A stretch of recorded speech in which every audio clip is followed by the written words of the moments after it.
Well, I think that I explained in the last conversation we had that how I ended up in Canada and my relationships with all kinds of interesting partners and friends who represent different Indigenous groups in Canada. Came via my friendship with Grand Chief Derrickson. Sorry, I want to turn this off. I've got so many screens going. We've been so busy, and that's another reason why I'm sorry. It's taken me a while to answer your questions. But despite this remote working situation, actually, I think it's accelerated everything that we're doing because rather than spending inordinate amounts of time in aeroplanes and pickup trucks driving literally thousands of kilometers to get to meetings, suddenly people realize that it's okay to communicate long distance. So we always consult initially with the local Indigenous groups, always. Actually, it's a requirement, by the way. There's something called consult and accommodate. We meet with them, we talk to them about how we genuinely wish to improve their position through an investment. We explain to them what it is that we're doing. We explain why we're doing it. And then we actually take action. What we generally tend to do then is find ways where wherever we can, we will employ Indigenous employees where their skills aren't available in the community. We'll look at ways where we can cooperate with organizations whose role it is, whose desire it is to train and educate to a higher level members of those communities. Particularly, this happens when an opportunity will exist. And so on another level, we'll always go to the local native community and say, look, we're going to need this many loads to be moved from here to there. Would you like to, as a band or as a settlement, would you like to set up a logistics company? And we'll give you a 5-year contract with fixed terms and on a fair basis, fair market value, and we'll even introduce you to our investors, and perhaps they'll back you to set yourselves up and provide employment on that level for your employees. The Métis settlement members live in a different way to most of us, and it's very much focused on their choice to live in a rural setting, on their own land, with their own forests, and there are all kinds of cultural and historical and social reasons why it's so important that the settlement is maintained for their benefit and for the benefit of their future generations. So we're really proud that we can help with that.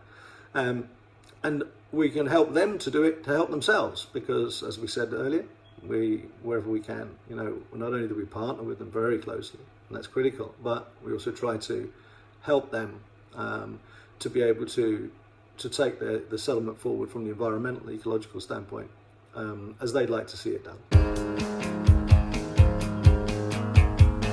So, for example, in district heating systems, which still burn coal, and they're generally, by definition, in your backyard, on your street. So they're not as large physically as a utility scale coal-fired power plant, but they're very close to the population, in fact, amongst the population. So there's all kinds of ways that these different companies, including ours, aim to tackle this problem. And the biggest problem that everyone's faced has been, well, there's two. One is acceptance, and we've discussed this before. I mean, that's being dealt with now by the ESG compliance demands by their funders, who are saying, hold on, no. We did support you for the last 50 or more years to burn coal, but nowadays we're not going to do it. And if you don't make a concerted effort to reduce the negative impact on the environment and on health, where you operate, we may not be able to fund you in future. So that's great. So that one's being very quickly dealt with. I said on a previous question that we're seeing an inordinate level of increase of calls now from companies who are reading about us, hearing about us, and saying, hold on a minute, you do all of these things that we need to do, what can we do together? So that's a good thing.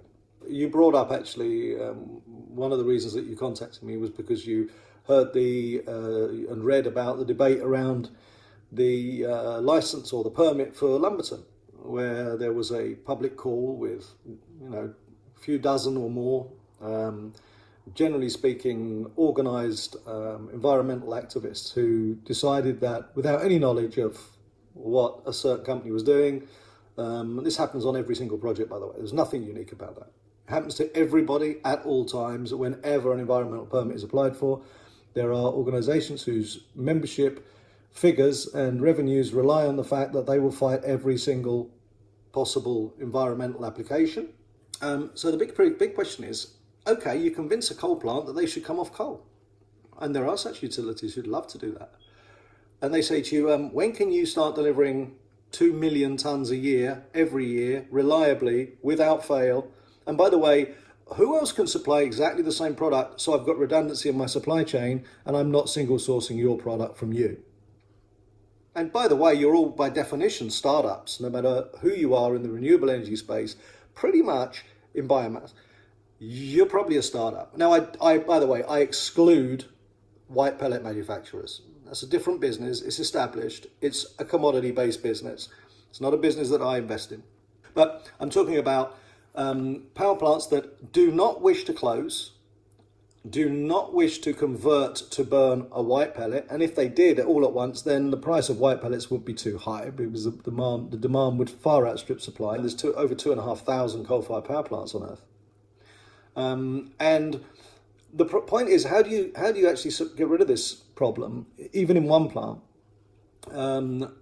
without creating more harm to the environment by doing so than is being created already? So the great thing about the technology that we use is that we use very low quality, no value to anybody else, fibre, demonstrated by the fact that they have never used it. The industry has never used it because they don't have a process that can handle this material. It's no good for anything other than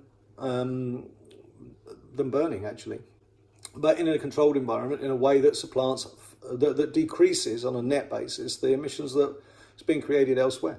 Most other processes can't touch this fibre. It's too low quality. If it's been through a fire's been through it, it's damaged. It's dead, probably. If it's been attacked by a mountain pine beetle or spruce budworm, these white pellet plants can't use it because it creates phytosanitary issues. And our process kills everything in it and sterilises it.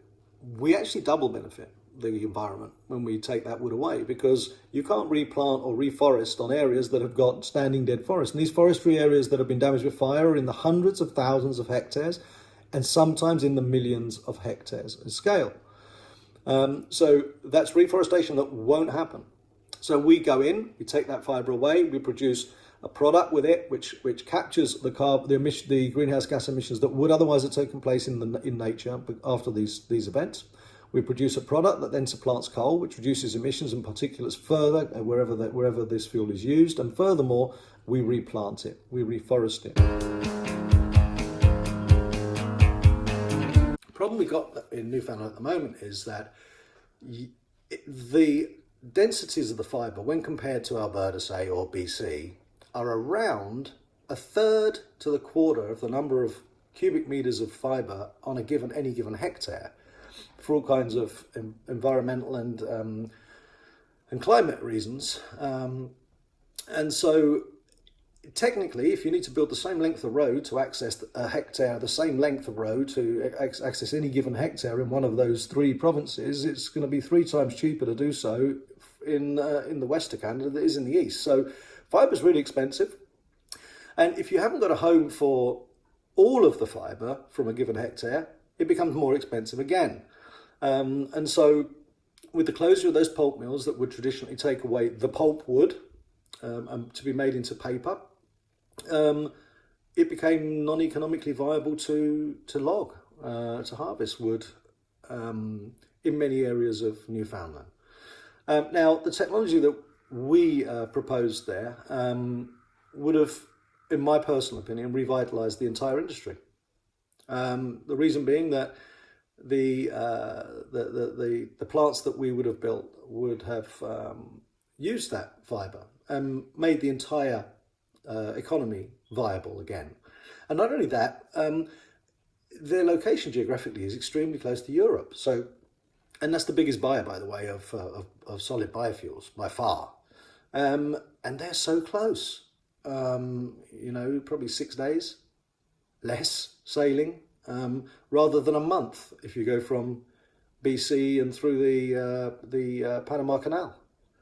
So other environmental savings on shipping and so on would have been huge, and not let alone the cost. I mean, having said that, it's not that expensive, surprisingly, or much more expensive, surprisingly, to go for a month than it is to go for 6 days for some reason. But anyway, so that's one of the reasons why, one of the ways where, in fact, the introduction of new technology of this type can completely convert or change the fortunes of an entire industry. This year, I was watching I follow the news in the industry, obviously, and I was sitting at home and I saw the Premier of Nova Scotia announce the closure of a pulp mill in a place called Pictou County in Nova Scotia. And I immediately thought, what's going to happen to the supply chain?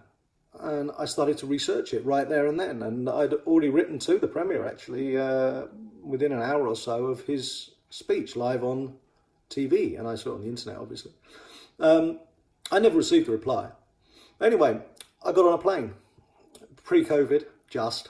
And I went and met as many of the players in the Nova Scotia forestry industry as I possibly could, from sawmills to trucking companies, to logging companies, to local government and opposition politicians from the area, the mayors and so on. And in long story short, it became abundantly clear that our technology could parachute in straight on top of where that pulp mill had been taking in very significant volumes of low quality fibre from the forestry industry in Nova Scotia, and save the entire supply chain of Nova Scotia. And also, and we'll come to this in a minute, and actually avert a potential calamity. The situation there was very different. Again, pretty low densities of fibre, which means that you really need a home for all of the material. And also, there's a lot of sawmilling going on in Nova Scotia, but they create waste. Sawdust and shavings and what they call hogs, so bark, and all of the parts that don't go into that piece of lumber you might buy at the hardware store. They got to find a home for it, and traditionally about 1.2 million tons of this waste a year would end up at the Northern Pulp Mill in Pictou County. So as soon as it closed, literally almost overnight, trucks were turned away at the gate, and those sawmills were having to find alternative places to dispose of, really. I mean, they saw it as a product, right? Basically, what happened was the whole market stopped. And I met people 1 month to the next, between February and March, who I'd met in February, and I went back again in March, who told me that they'd had their equipment taken back by the bank. So the whole thing stopped to some degree.